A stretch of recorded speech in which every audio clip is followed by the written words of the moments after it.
ব্যাপী আন্দোলন ও কর্মবিরতি অব্যাহত রয়েছে। এতে বাগানেই নষ্ট হচ্ছে কোটি টাকার কাঁচা পাতা। প্রতি নিলামে ক্ষতি 7,25,00,000 টাকার মতো।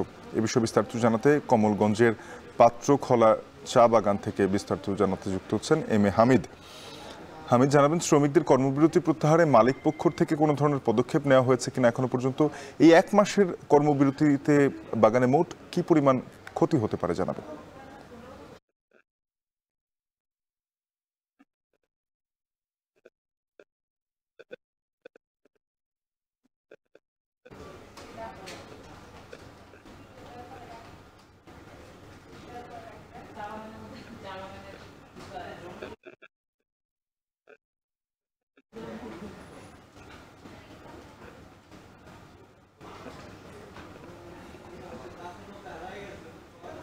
আছি মৌলভীবাজার জেলার কমলগঞ্জ উপজেলার পাত্রকলা চা বাগানে। দেখতে পাচ্ছেন আমার পিছনে কিন্তু অনেক লম্বা লম্বা পাতা রয়েছে এবং অনেকগুলো পাতা কিন্তু সবুজ থেকে অনেকটা কালচে হয়ে গিয়েছে, অর্থাৎ পাতা নষ্ট হওয়ার পথে শুরু হয়েছে। আজকে 1 মাস ব্যাপী এই আন্দোলন অব্যাহত রয়েছে। গত অক্টোবরের 21 তারিখ থেকে আন্দোলন শুরু হয়েছিল। আজকে নভেম্বরের 19 তারিখ, আজকে পর্যন্ত তাদের আন্দোলন অব্যাহত রয়েছে।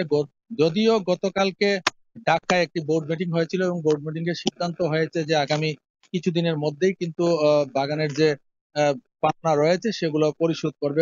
শুধু শ্রমিকরা যে বেতন পাচ্ছেন না তা নয়, যারা অন্যান্য যে স্টাফ বৃন্দ রয়েছেন তাদের বেতন ভাতাও কিন্তু বন্ধ রয়েছে। আমি এ বিষয়ে কথা বলেছিলাম এনটিসির মহা এনটিসির ব্যবস্থাপনা পরিচালকের সাথে। তিনি আমাকে জানিয়েছেন যে গতকাল একটা ফলপ্রসূ বোর্ড মিটিং হয়েছে এবং এই বোর্ড মিটিং এ সিদ্ধান্ত হয়েছে যে আগামী এই সপ্তাহের মধ্যেই একটা সিদ্ধান্ত আসবে। অর্থাৎ কৃষি ব্যাংক তারা একটা নিশ্চয়তা চেয়েছিল যে কিভাবে তারা ঋণ দিবে, কার মাধ্যমে দিবে। যেহেতু বোর্ড মিটিং চূড়ান্ত ছিল না, বোর্ডটা চূড়ান্ত ছিল না, সরকার সেখানে বোর্ড চূড়ান্ত করে দেওয়ার পরে চূড়ান্ত মিটিং এর পরে তারা সবাই সম্মত, যারা সদস্য রয়েছেন সবাই সম্মত হয়েছেন যে ব্যাংকে একটা লিখিত দিবেন এবং ব্যাংক কর্তৃপক্ষ তাদেরকে ঋণ মঞ্জুর করবে এবং তখনই তারা কিন্তু তারা এগুলো দিতে পারবেন। এই অবস্থা চলাকালীন সময়ে কিন্তু বাগান থেকে প্রচুর পরিমাণে কাঁচা পাতা চুরি হচ্ছে, বিভিন্ন অন্যান্য বাগানে বিক্রি হয়ে যাচ্ছে। এছাড়া কথা বলেছিলাম